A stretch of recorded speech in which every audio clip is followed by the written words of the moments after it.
I say, yo, y'all already know who it is, man. It's Chris Jackson, Prince Up Top, last real nigga alive.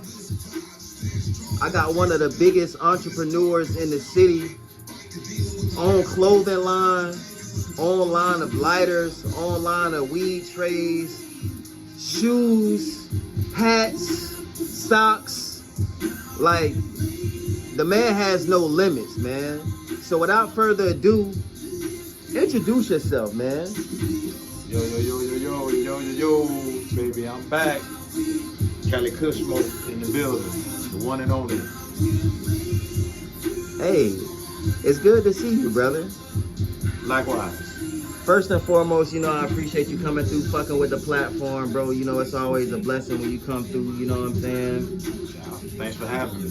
Hey, I'm telling you, bro, like, I've been seeing you do your thing, man. Like, I can't do nothing but salute that, bro. So, you know, without further ado, let's jump right into it, bro. How long you been doing this shit, man? Okay, so I jumped out last year in May. So we're in April. So 11 months. 11 months. God damn. Now, some people would say that you kind of appeared out of nowhere. What would you say to people that say that to you? Yeah, I kind of did just drop out the sky. Okay. I go for that. Okay. Now, before we kind of tell your story, I want to go back a little bit. You know what I'm saying? Because you haven't always been the businessman. You know what I'm saying? Like, you was a businessman. You know what I'm saying? And I had the privilege of kind of growing up with you and your family. So I kind of know a little bit of your background. But for the people that don't know, you know, give them a small introduction. You know, let them niggas know how you kind of became Cali Kush. Okay, so Cali Kush took some time to develop. You you do the normal things your parents tell you to do. I had the privilege of being raised by my great-grandparents. So it was school, work a job, but then the hustle came. So when I started getting into the streets, that's when I started getting saucy, getting swaggy. That's when Cali Kush emerged on the scene. Okay, so you were living with your grandparents. About what age would you say you was? They got custody of me young.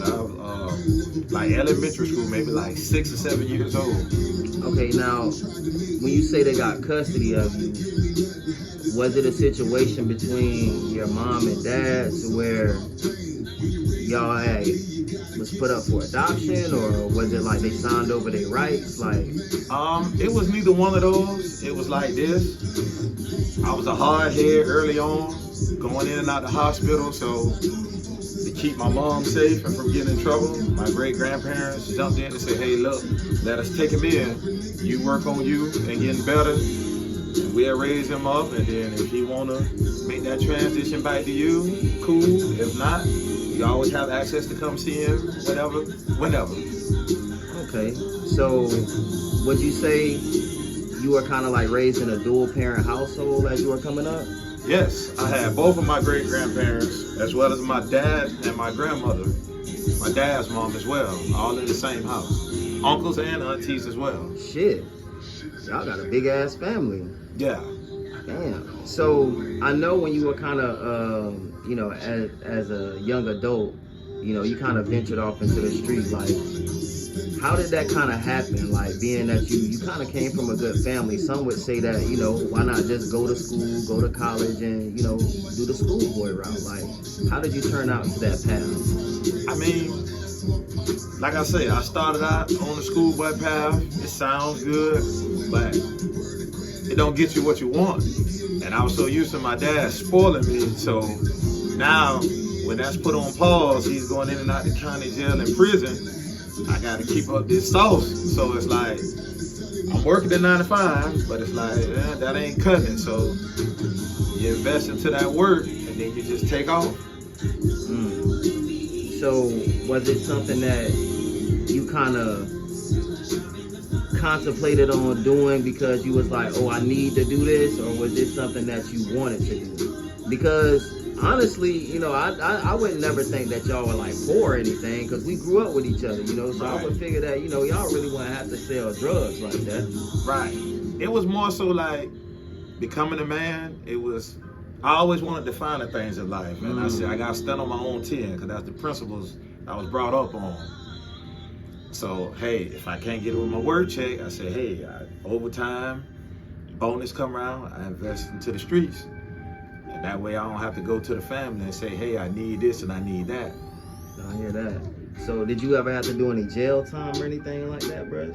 It's crazy, man. I played around in the streets from like 15 up until like about 4 years ago. I let it go. Never did no jail time, bro. Okay. What was the change? Like, why did you change? Like, what happened in your life to make you say, you know what, I want to try to do it the legit route? Well, hell, you know, I brought the trap into the brand, Cali Kush. So, Kush still in my blood, right. But it's like I asked God to change my focus and make me accountable for something legal that I can build generational wealth for my kids and my grandkids. So I took the trap and put it into the brand. Oh, okay. Now, you've been sitting on this idea for a minute, right? I wouldn't necessarily say a minute, a good little while, 6 years to be exact. Oh, wow. So tell me about that. Okay, so I'm in the trap one night, and my wife now, which is my fiance then, was like, what do you want out of life? What do you desire to be? And I was like, I see myself owning my own clothing line and shoe line. And you know, I like apparel too, so like the rolling trays, the lighters. I've always been artistic since a kid. And that derived from my mom. So I like music too as well. I wanted to be a rapper at one point, but that changed. So I said, how can I equate everything into one? The apparel, the clothes, the music. There it is, Cali Kush Production. So I started brainstorming, coming up with ideas with the logos. This one of the originals. And I had an artist sketch it up. I sit down, we be smoking. And I'm like, look, do it like this here, do it like that there. And buddy go to work right there in front of me. So we knocked out, I got 6 logos in like a 30-minute set. Shit. So now, you've been sitting on this idea for close to 6 years. What was the reason you never kind of did anything with this idea? Like, what was the reason you were stalling out? I felt like I had to grow as an individual mentally. I wasn't ready. You know, the idea was there, like, hey, this is what I want, this is what I want to do. But I wasn't there. And then I had a lot of personal stuff going on with like my family, my wife now, my kids. I had to get us straight. And then I went through a lot of personal stuff with my mom and my dad. I ended up beefing with both of them at the same time. So a lot of distractions. And like a lot of like, oh, that shit ain't gonna work. Nigga, you need to switch up and do something more realistic. You think you're gonna make it with that, and that shit way down on you, man. So it's like, I had to fight through all that adversity from the closest people to me, my loved ones. So once I was able to get outside of that and fight through, now you see, I've been going to work. So what was the turning point? What happened? Like, okay, so the turning point was, we was going through a struggle with the house, with my dad's family. So I cut my grandma off, my dad's mom, the whole family, aunties, uncles, everybody, for 3 years. Just so happened, I get into it with my mom and all my siblings from her. Cut all them off, brothers and sisters and mom, 3 years. So the only time I got contact with them, text messages, birthdays and holidays. Ain't no friendly shit, none of that. I cut everybody off. So I'm like, it's just me and my family now, my wife and my kids. So dealing with all that, that's how we get to this point. Okay, so how did you get into the game? Like, what was your introductory to the game? Like, when did you say, you know what, I'm finna take this shit serious? Okay, aside from my wife and my kids, cause like none of the family was on board with me. I had a good friend named Chris Jackson. Every time he see me over 6 years back, man, let's get busy. What you doing? Hey, I got some personal shit. When I get right, I get with you. You know what I'm saying? And it was constant. Every time you see me, gas station, fast food spot, wherever. Yo, I'm with you. I see the vision for you. Like, let's work. We can push it, make it happen. Like, yeah, let me get through all the mental stuff first and all the bullshit, and we gonna work. So last year, I think it was like May 15th, first event with Your Highness Shine. We've been running ever since. Now, how long do you think it took you to reach this level of success that you're at right now? Okay, so we like, I think maybe we like 4 months in, we're 5 months in, and we had a sit down and you was like engaged with the rap artists, not just the locals, but the mainstream artists. So I started buying tickets, pulling up on artists, dropping the merch. So like 5 months in, it started just like going to a whole nother level. So, what would you say was one of the biggest downfalls that you took already, being that you just kind of started? Like, what was the biggest lesson you've learned from this shit? The biggest lesson I learned is like, keep your eyes open for the snakes.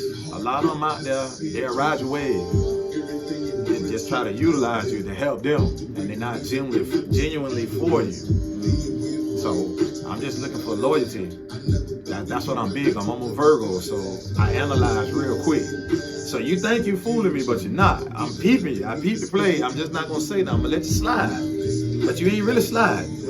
I'm already planning my exit strategy. He got away with it, but he ain't get away with it. Right. So when the phone stop ringing, the text message start coming, just know you've been cut off. I'm a silent assassin. That's real. Yeah. Now, I've watched your growth over the last 11 months, and my God, bro, like you've been doing some amazing things. You've got a chance to link with Fredo Bang, Trina, Bobby Fishkill, Trapland Pat. Like, the list goes on and on, bro. Like, I'm really excited for like what you got coming in 2023. So now that you pretty much got this shit under control now. You kind of know what you're doing. Tell us what the vision is for 2023 and the rest of this year. The vision for 2023 is to be bigger and better than last year. Because now I'm at the point where I got a whole year to utilize and strategize where I want to go. And like, ideas come every day. So it's like, I got a lot of this stuff written down, but I'm creating every day in my sleep, at work, wherever. So like you see here, I got my first shoe. So this is a new market I done tapped into. Of course, you see the clothes all the time. I stay with the drip. I keep the apparel on deck when I drop them, stock game too. Socks, everything. So, you never know what I might come up with. Hey, look, I'm definitely watching and rooting for you, bro. Who's been like really instrumental in a lot of your success? Like, kind of shout out some of the people that's really been fucking with you over this course of the time. Okay, the closest people to me thus far, and from the rip, from day one. That's why I say I'm big on loyalty, because we're still rocking out now, 11 months in. Chris Jackson, first and foremost, he was there from the beginning. Got DJ Young. We got Miss Rhonda. Shout out my nigga Young, man. The best DJ in the motherfucking game. Best well-dressed DJ in the game. Let me get that right. Facts. Miss Rhonda. Shout out my homegirl Rhonda. You know what it is. You got Your Highness Shine. And K. Ruth. You already know, Ruthie. They're my soldiers right there. Already. You know what I'm saying? man, I fuck with them, you know what I'm saying? Like, that's all the home team, you know what I'm saying? So, what I want to do is, before we get out of here, bro, tell the people where they can find your merchandise. Also, drop your links, your social media links, so that way they can go ahead and tap in with you, bro. Okay, so right now I'm currently running 2 IGs. So the main page is Cali with a K, KALI _Kush, KUSH .PROD. And the second link is one word, Cali Kush Clothing, KALIKUSH Clothing, all one word. Hey, look, I appreciate you slide through fucking with the platform. I know we gonna see way more than you, bro. Like, I know it, bro. Like, I can't wait. I'm super excited, bro. Again, thank you so much for pulling up fucking with me, bro. I swear I appreciate you, my nigga. Definitely.